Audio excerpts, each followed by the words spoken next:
Citizen Television. From Mwangi Kunjuri to the man who wants to be president, Makueni Governor Professor Kivutha Kibwana. Thank you so much for your patience, sir. Let's start simply. Why do you want to be president?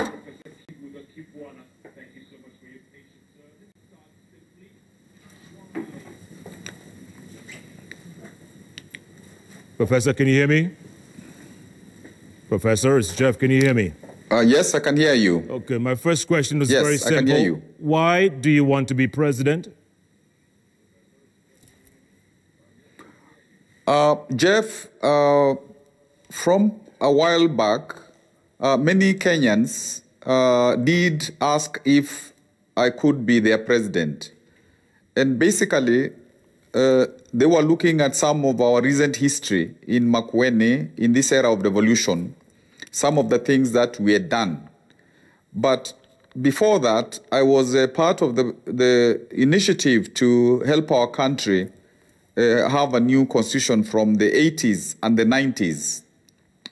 And as a result, I knew about our framework, our constitutional framework, our legal framework, and I know that I'm able, as a president, as a leader in the entire nation, to help our people and to ensure that we follow the Constitution. The Constitution benefits our people the way it was supposed to do.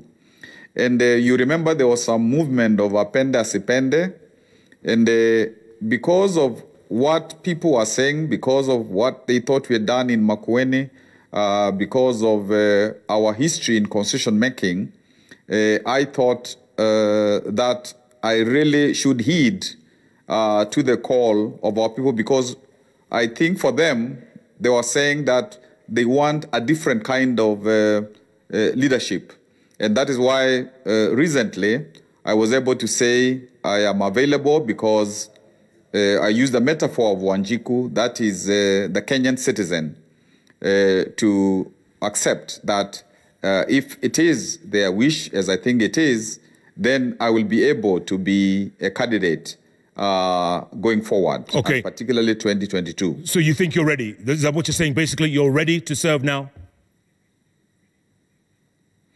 I've been serving from like when we began the move to change our constitution from one-partyism, and indeed even to change the one-party situation from when I was 77, when I started teaching at the University of Nairobi at 23.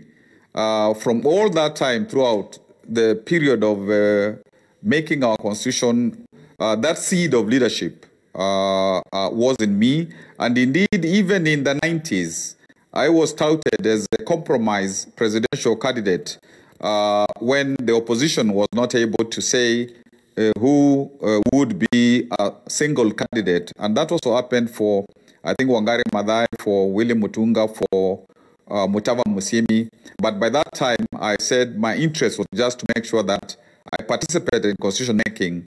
But now, I feel that in 2022, I will be able to fill these shoes that our current president is occupying. Okay, let's go through a series of points here. First, your thoughts on the purge going on in Jubilee right now, and in both houses, Senate and National Assembly. Your thoughts? Well, I think one can characterize it as a purge. Of course, from Jubilee, they are saying that they're exercising their right to change officials the way they want to. And of course, in situations of that kind, one expects that there is due process, and a party, according to its constitution, can do what it thinks fit. But I think one has to be careful if I can offer advice in this situation. One has to be careful so that it doesn't look like people are being treated unfairly. so that there is a necessary sympathy, so to speak. But of course, because I'm not in Jubilee Party, I cannot say this is what you must do. One has to allow the party to do its business the way it thinks are fit. But in terms of the growth of our political parties, I think it is important that there should be more democracy within them, internal democracy. There should be more tolerance.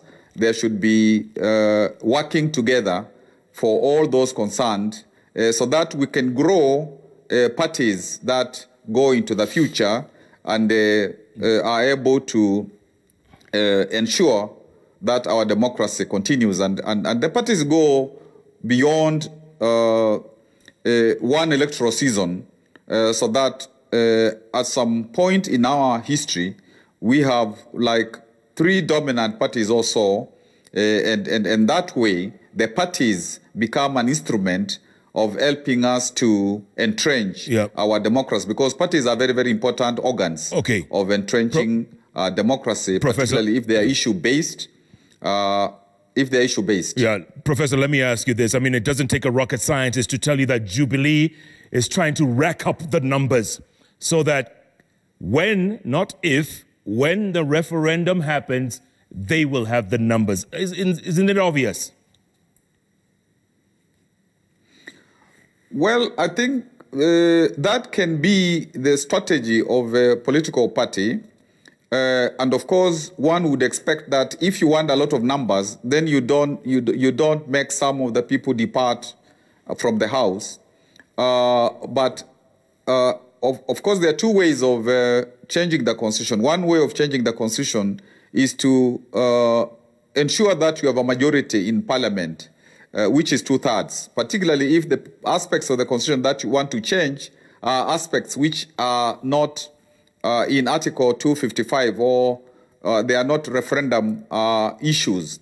And usually that is like the easier route to follow when you don't want to involve all the people in terms of a referendum. But when it comes to a referendum, you have to convince the majority of the counties, county assemblies. You have also to convince a parliament, although ultimately it is the people that you must get the majority of the vote from. But I would imagine that if there is to be a change of the constitution, a referendum is necessary because we made the current constitution through a referendum and it was hotly contested. And it would not be a good thing to simply say that the parliamentary route is adequate. Okay, let's switch gears here. The recent impeachment hearings of your colleague, Kirinyaga County Governor Anne Waiguru. What do you think of it? Do you think the Senate did the right thing? Was justice done in that? Well, in terms of the Senate deciding that it will ventilate this matter through a committee, the Senate is allowed to do that. It's not like they did something that was illegal. And in terms of the hearing, they went through that in the committee, not in the full House. And I have not heard of any challenge of what happened. So I would imagine for now the matter is rested. Yeah, and then your colleague not too far away from Makueni in Kitui, she's up next, quote unquote, on the chopping block. Yes, it's unfortunate. I wish those people are, because actually, Jeff, and I listened to the interview with Kiunjuri, and he called you Jeff many times. But I was myself the subject of an impeachment in my first term. And actually, up to now, that matter has not been concluded, although that first assembly, only one person came back. And I wish the people who are doing these impeachments, and I hope for good reasons, because it's for them to make a decision about why they are doing them. But I also wish that after one of the lady governors passed on, and there were 2 lady governors left, they would perhaps look at the reasons that they want to impeach them and then say, why not take this matter to the courts? Why not take this matter to EACC? Because when we are crying for gender equity, it would look as if the 3 women who were elected as governors are departed from the seats, then it would look like this is not right. So I would myself perhaps have said, why not first of all explore the roots of the courts, the roots of the EACC, so that you use an impeachment as a last resort matter. Okay, let's face reality here, Professor, on the ethnic nature of our politics. You're from Ukambani. You're the second candidate from Ukambani to declare the presidency, or run at the presidency. First one was Dr. Alfred Mutua in Machakos. You've just split the Kamba vote right down the middle. I think the Kamba, as well as the other 45 ethnic communities of Kenya, are going to be wiser this time around. They will be looking for what are the credentials of a particular candidate. What is this candidate putting on the table which is different from what we have seen before? And a lot of these people are young people. Actually, the majority of the voter will be under 35. So I think we are, in my view, witnessing the demise of ethnic politics. And indeed, ethnic politics should die a natural death. And so it is my belief, as I'm experiencing through the kind of support that one is experiencing throughout the country, that it is not a question of a vote from one ethnic group and a vote from another ethnic group. I think that Kenyans are becoming wiser. And I know that I have support and I'll get support, and it will increase from the entire country. And in terms of sectors, like a lot of the middle class now in this country, some of them now are not able anymore to sustain their livelihoods. Those who had businesses, those who had jobs and so on, from all ethnic communities, from all cultures.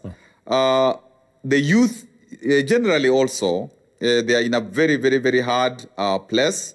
So I think we are experiencing the death, we are going to experience the death of ethnic politics. And if one looks at social media, there is a lot of activity. These Kenyans saying, for how long are we going to be driven by ethnic, fragmented politics? That we need a new Kenya. We need a new Africa. I know, so Professor. I'm not worried about, sure. about other candidates, whether it's from Mukambani, whether it is the entire country. Yeah. We are ready. We are ready. Well, you know, that's everyone's dream that, you know, this ethnicity, negative ethnicity would go away. But, that, you know, someone once said, kwa ground, vitu ni different. And don't forget, you talk about social media, Peter Kenneth, 5 years ago, 6 years ago, he was elected president on Twitter. Don't forget that. Social media, tiny percentage of Kenyan politics. But anyway, that's a story for another day. Let's come back to Ukambani. There's no love lost between Kalonzo Musyoka and Charity Ngilu at the same time, right? I mean, Ukambani is all over the place. I think that Jeff, yes, I do appreciate that you are using the prism of ethnicity to say this is what has happened into the past, and you are telling me, suppose this will still hold sway, does your candidature have any sense in the face of several candidates from your region? And this is why I'm arguing that in the ground, things are changing, and I want you, Jeff, to by end of December, hopefully we have another conversation, And you will see that it's not like these ethnic coalitions that will be dominant, but it will be like a broad united front, so that you have young people, you have the women, you have the middle class, you have professionals, you have people who are tired of from 1963, the same politics of ethnic people coming, and not actually the communities, but leaders of these ethnic groups who tell us that they are going to make a change. And then we don't see a change, and we see conflict and all that kind of stuff. So the reason why I have accepted to be part of a leadership of people who are reform-minded, who are progressive, who are pragmatic, who are hard workers, it is because I know that its time has come, and we will overcome this being taken around by, some ethnic leadership, and we have our new Kenya, which we deserve. Yeah, absolutely. One day, Professor, one day. Okay, let's imagine for a moment. Let's imagine you are president right now. Just imagine. We're facing a pandemic of unprecedented proportions. If you were president today, what would you do about the economy? What kind of relief would you provide to Kenyans right now? I like the fact that you are asking me to imagine we go on a trip as a president, and in 2022 the trip will be real. The one thing that I have thought, and particularly with my colleagues in the COG, there is a lot of focus on post-COVID, the recovery programs that need to happen then. But I think that we must also focus on this time in terms of the economies of people, given the loss of jobs, given the loss of income and all that. And I think as we probably face a reopening of our economy, the first thing that one must emphasize is the self-discipline that is required. Like in Makueni, we have tried, although COVID has come because of our about 240 Nairobi-Mombasa expanse of the highway, but we have said that we will mobilize our people, and we have mobilized about 50,000 people, and we have trained them to go into households, so that one person goes to 5 households. We have 250,000 households, and to be able to talk about the dangers of COVID. What are the symptoms? What do people need to do to look at the economic problems of the people there? And therefore, to be able to get that information to us. All right, Governor. We're working with young people. Governor, let me put it simply. People have lost their jobs and livelihoods. Yeah. The economy has sunk. Kenyans are hungry. What would President Kibwana do? That is what I was trying to say. Like now, for example, like the young people, there are all these initiatives to get them to be able, with the kind of monies that we have, that even donors are bringing along, to have jobs which are meaningful as of now. I think that is very important.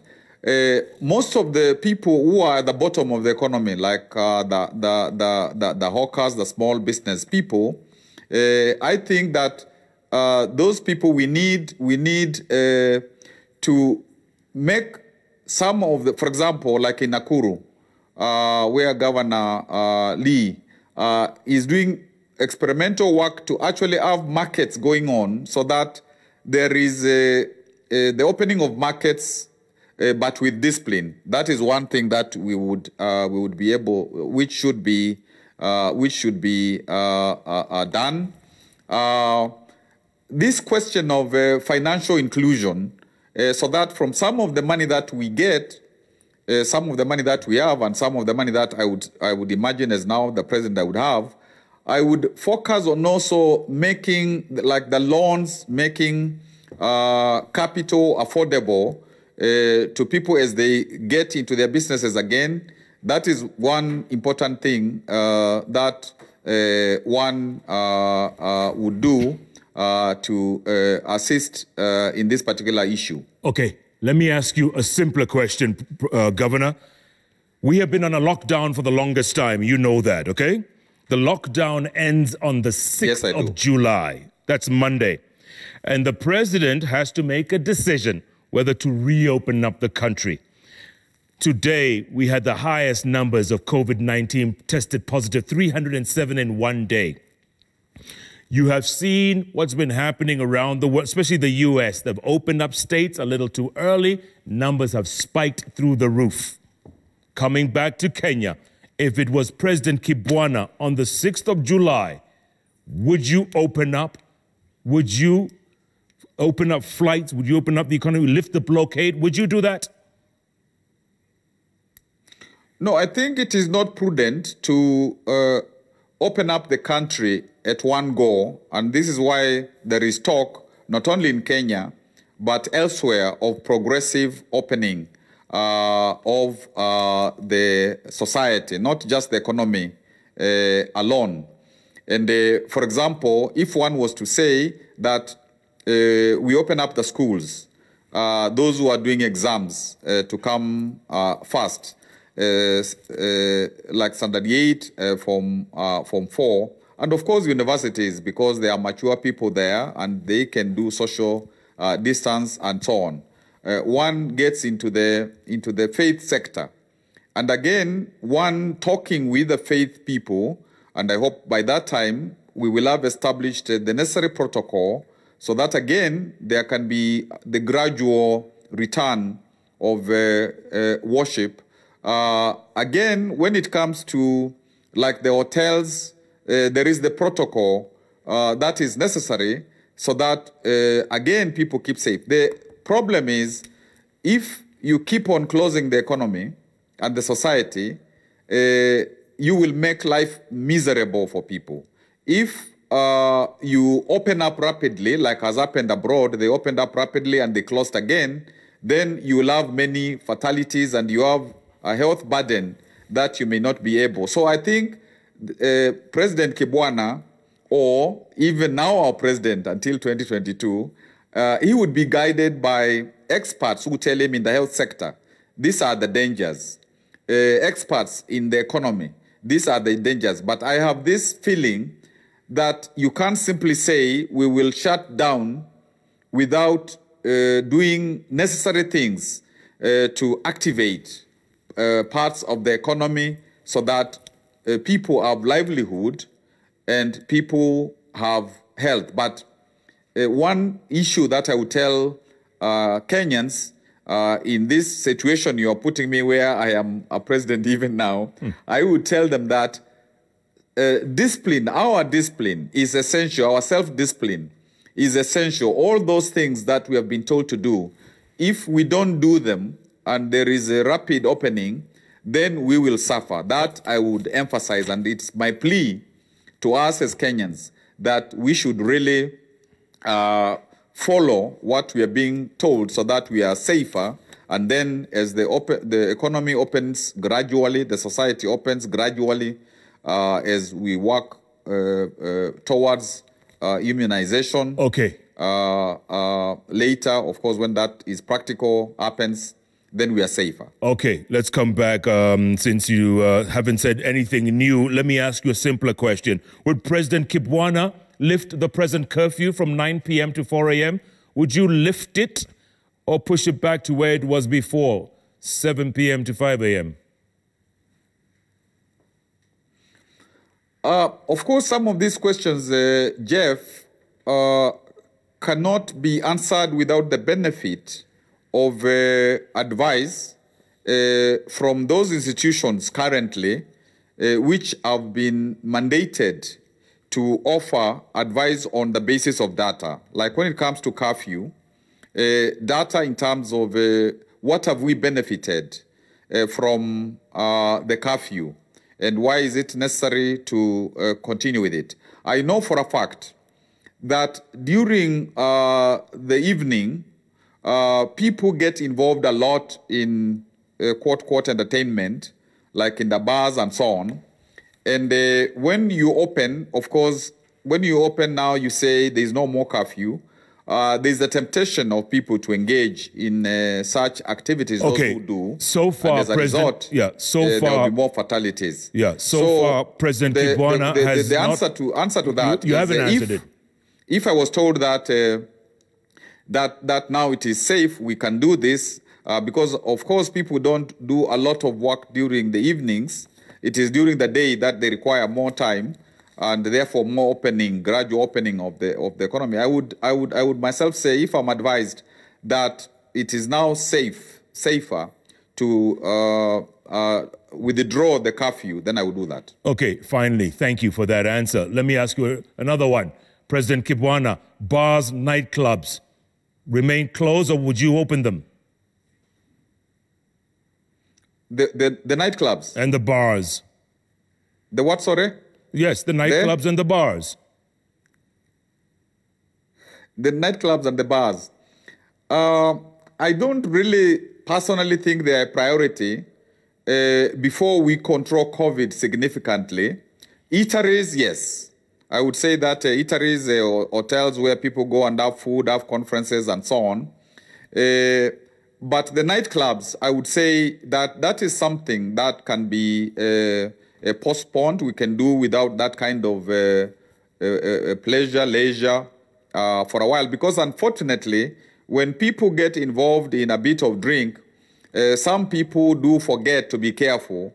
And so that is something that I would again say can be postponed for a while until the situation is under better control.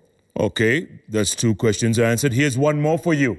Churches and places of worship, open or not?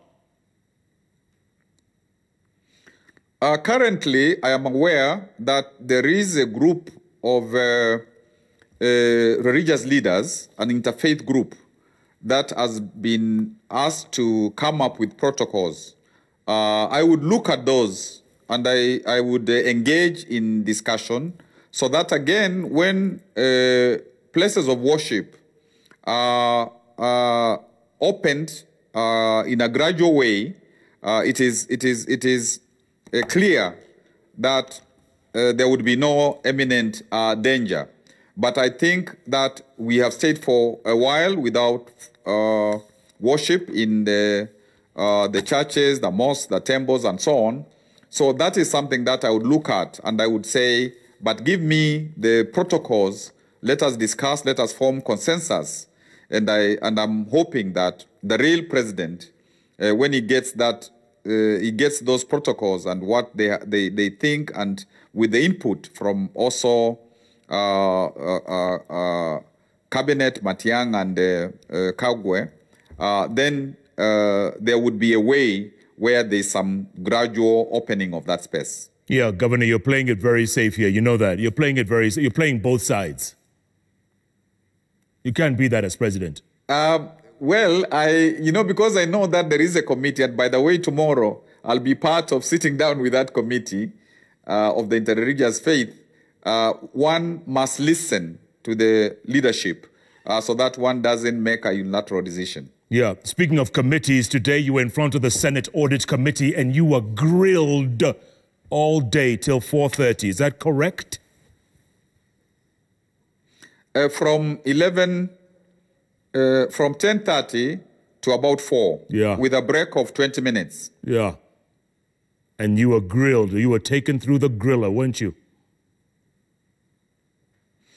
I was asked questions. This is something that happens to all governors, to all counties, the 47 of us. Actually, tomorrow there will be Governor Oparanya and Senate, after receiving an audit report, they look at, what the Auditor General said, and they ask questions. In the case of Makueni, they were considering for the second time the 2017-18 audit report, where we got an unqualified report, meaning that there was no evidence of money that had been lost. But there are many, many, many questions because they don't just ask about money. They ask about everything, implementation, policies, and so on. And that is why usually you will be questioned for a day. You might, again, you are called back later. And that is, and also the county assemblies do the same. So both the county assemblies and Senate will grill us or interview us or whatever appropriate word is to be used. Yeah, Governor, being a president, even a pretend president, is not easy. And I'm not the only one asking questions. Lots of Kenyans are asking questions. So let's go to Twitter right now and get a few of those questions. Are you ready? Yes, sir. Good. DKT official says, ask Kivutha Kibwana, is he DP Ruto's project?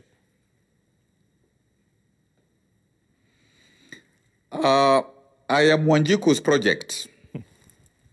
And we will be, as I said, we will be in the Debe with Wanjiku 2020. And the only person who can tell me to stop being in the Debe is Wanjiku, is the majority of Kenyans. And I'm good at listening. By the way, sometimes when you ask yourselves, why is there a problem between Raila, between our president, between Ruto, between Kalonzo, between Mudavadi, between all those senior Kenyans? They have worked together. Each one of them has been a deputy of the other. So even when, for example, Kiunjuri is asked, are you working with Ruto? When the people say that I should be a president, I'm told I'm working with Ruto and all that kind of stuff. I don't know where that comes from, but what I know is I am Wanjiku's candidate. We are together to the end. And indeed, if Wanjiku tells me that I should work with, certain people that, according to me, I believe they have given our country a raw deal, I will tell Wanjiku, that's not a good route for us. If we can't do it with like-minded, with progressive, with reform-minded people, then maybe it's not their time. It's not the time. But I'm sure Wanjiku's mind, and that is what I have been told by very many Kenyans, we need alternative leadership. Be in this. Look at the example of Malawi, the example of many other places where quote, outsiders have been preferred by the people. So I am nobody's project except I am the project of Wanjiku. Yeah. And Wanjiku is Atieno, Wanjiku is Modeu, Wanjiku is the Kenyan citizen. All right, thank you for that referral on Malawi there. Joe Kiash on Twitter says, Kivutha has done a commendable job in Makueni. Why can't he retire and maybe do devolution consultancy? Chasing a presidency equals pushing against a wall.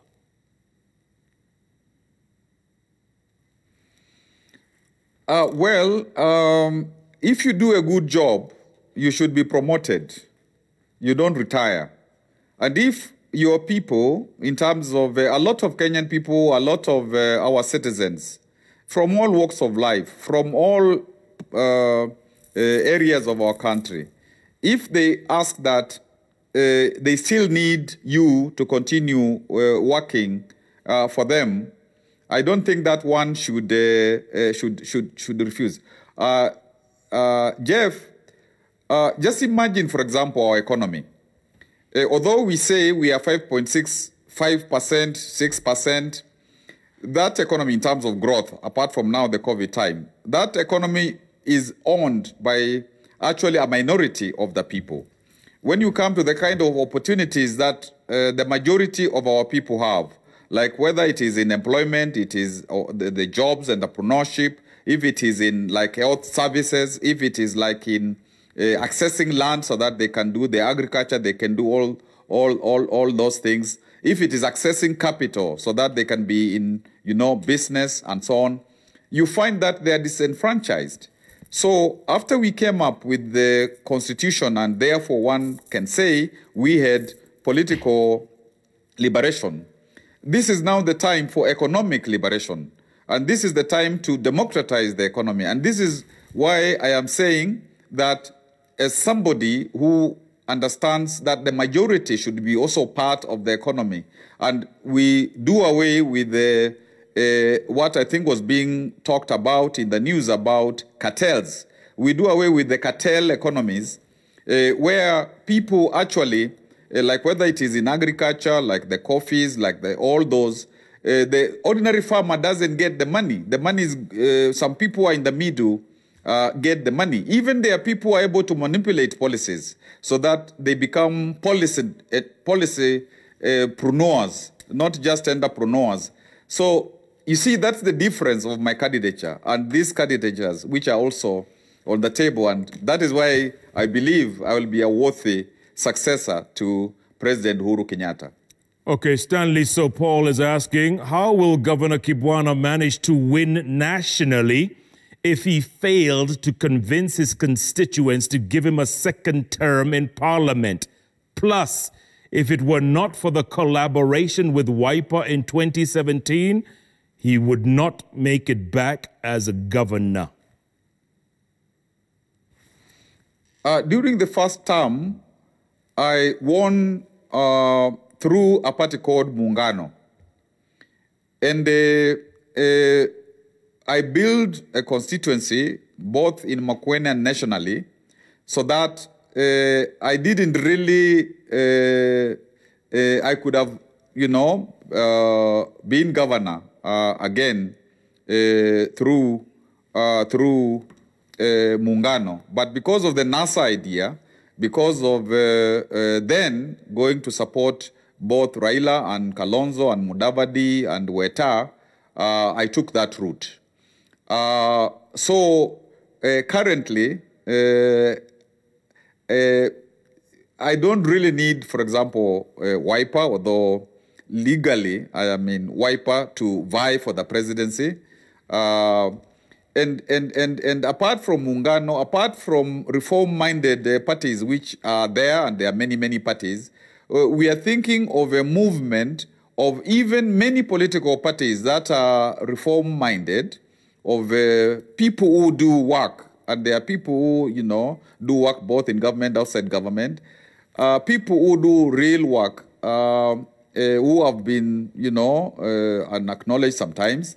So we need a broad movement, and there are lots of young people, young Kenyans, who have been yearning, all those kids sometimes who face extrajudicial, killing in those areas. People are agitating for social justice, farmers who really don't get much from, their sweat and all that.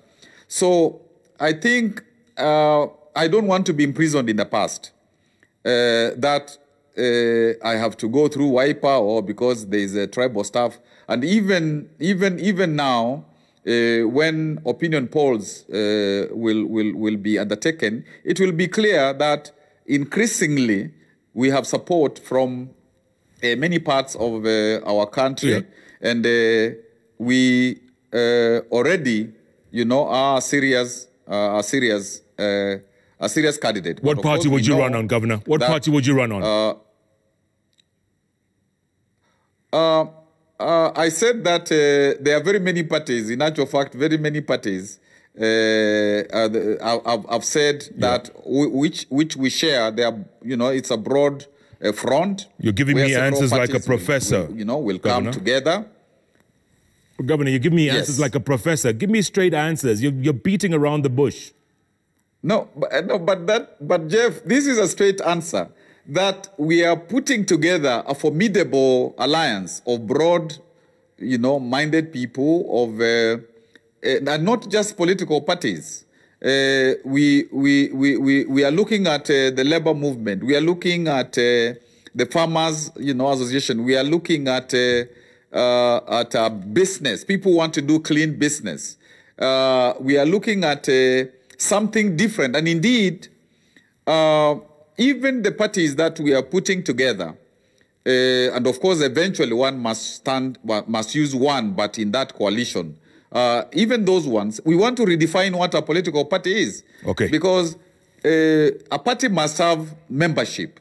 A party must have a clear ideology derived by that membership or that coalition.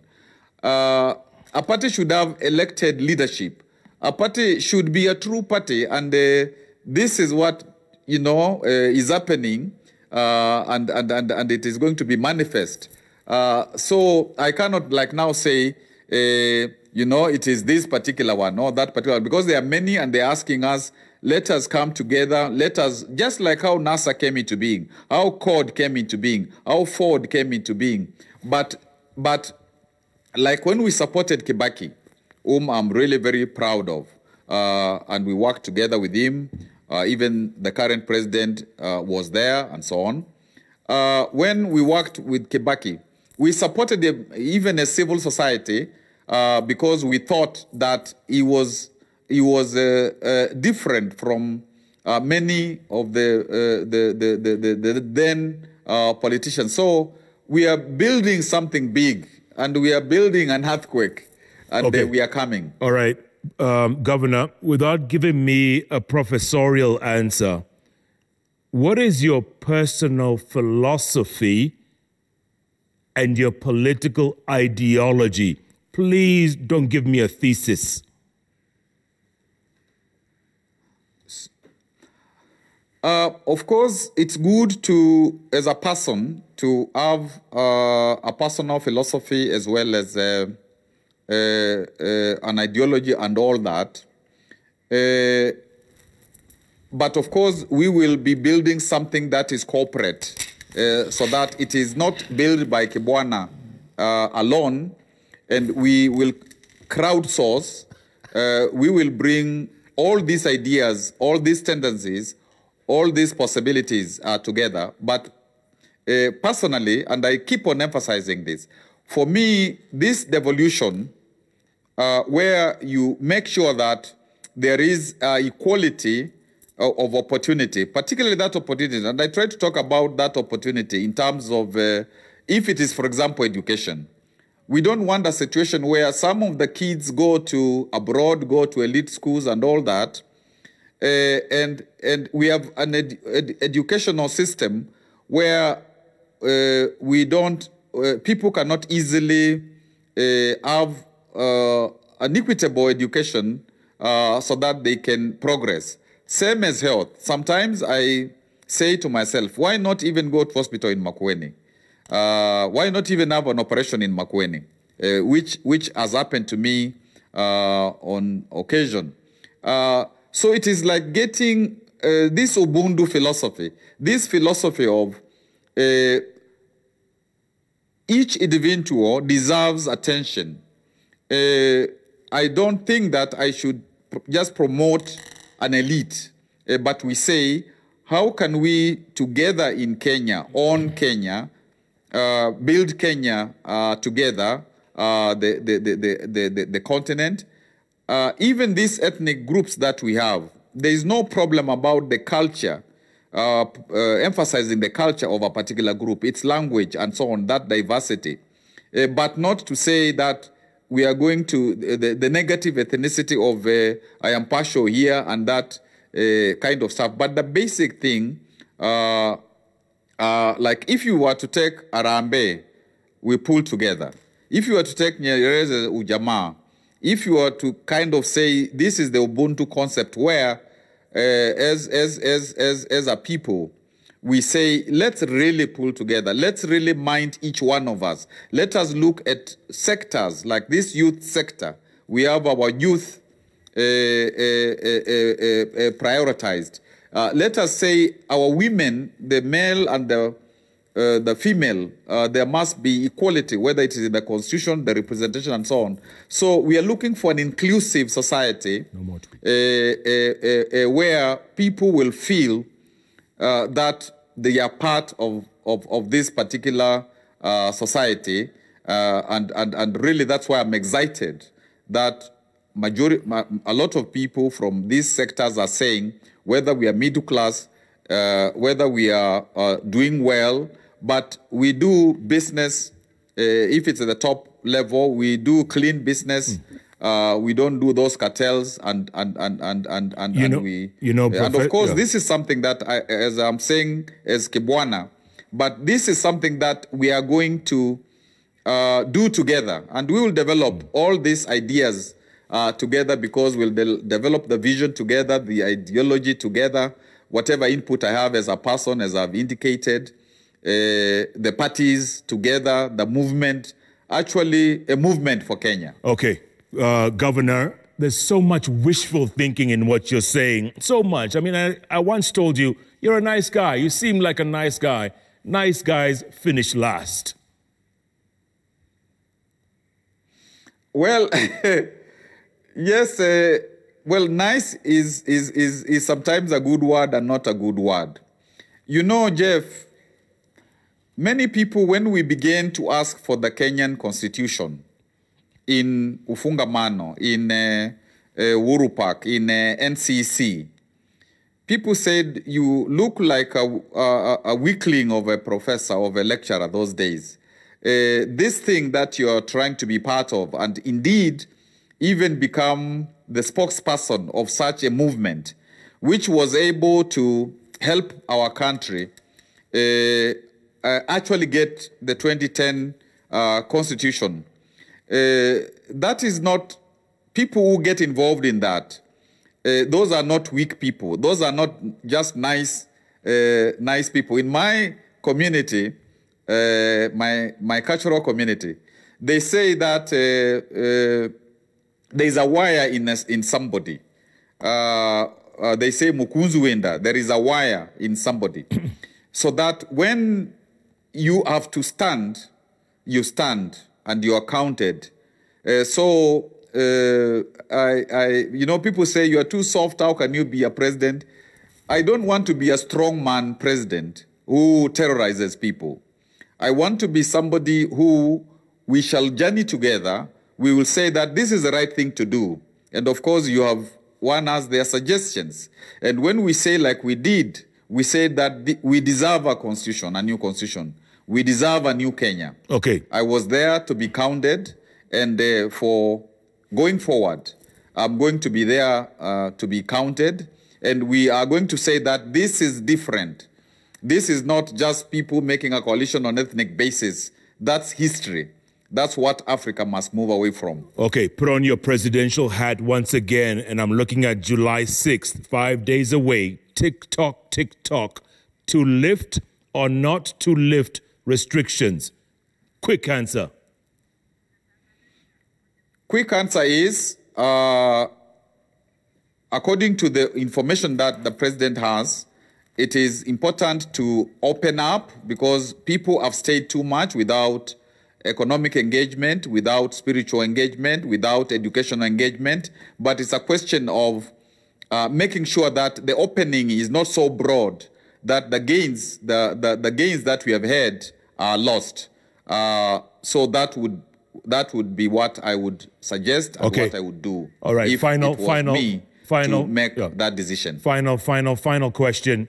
Do you, Governor Kivutha Kibwana, do you believe that you will be the next president of Kenya? Do you believe it? You must believe it, because if you don't believe it, you have no business putting yourself out there. I believe that the kind of excitement that this candidature has elicited within a short time, and the preparatory work that we are going to do together with Kenyans and different sectors, and the inclusiveness that we are seeking, so that I am a president of everybody in Kenya, every sector in Kenya. I think this is the candidature to watch, and I'm confident that it is a defining candidature, and it is a candidature that we will sacrifice to the very end, and we will be guided by the majority of our people in terms of the leadership of all these sectors that I've talked about, and there is no wavering, and there is no compromise to the extent that we compromise to to do the wrong things, like we compromise to get involved in things that are not right. But when it comes to that broad front of all those people who are positive for Kenya, who, want our country to transit into a new phase, we will work with all those, and Kibwana will seriously be on that ballot. And I really thank all the Kenyans who have encouraged me, who have told me that this is right, and we shall go together, and we will be telling you the things that we want done, how to come together with, how to crowdsource the ideas, how to fundraise together, and how to do those things, because I must admit, I don't have the advantage of much money, but Kenyans have the vote, Kenyans have the will, and Kenyans will have whatever resources, because we will organize in every ward, we'll organize in every county, and it is Kenyans who want change. Yeah, absolutely. That Wanjiku, that citizen who will be organizing, we shall be organizing, and I am confident and I believe that just like how we won the Constitution, we are now going to win the mandate to implement the Constitution the way it should be. Okay. Professor Kibwana, Governor Makueni County, I'm sure we'll be talking to you between now and 2022. In the meantime, we wish you all the best. Thank you for your time, sir. And then, Jeff, please, I'm asking you for your vote. For my vote? Yes, Jeff. Okay. But you can consider, because there is up to 2022. I don't want to ambush you. In 10 seconds, convince me. 10 seconds. Jeff, you know me. Jeff, you know my history. Jeff, you know that my heart is in Kenya. You're being like Kunjuri now. Jeff. Well, you are my host. And I respect that. Professor, we'll talk about that vote. Thank you so much for your time. Appreciate it. Okay. Wow. What an evening. Thank you, and thank you to all the Kenyans. Thank you, sir. Appreciate it. Good luck to you. And thank you so much for tuning in. Remember, if it's Wednesday, it's all about those 3 letters on the keyboard that follow each other. JKLIVE. Now you guys are going to go on TikTok and do this to me, right? All right. Have a good evening, good night, good luck. God bless.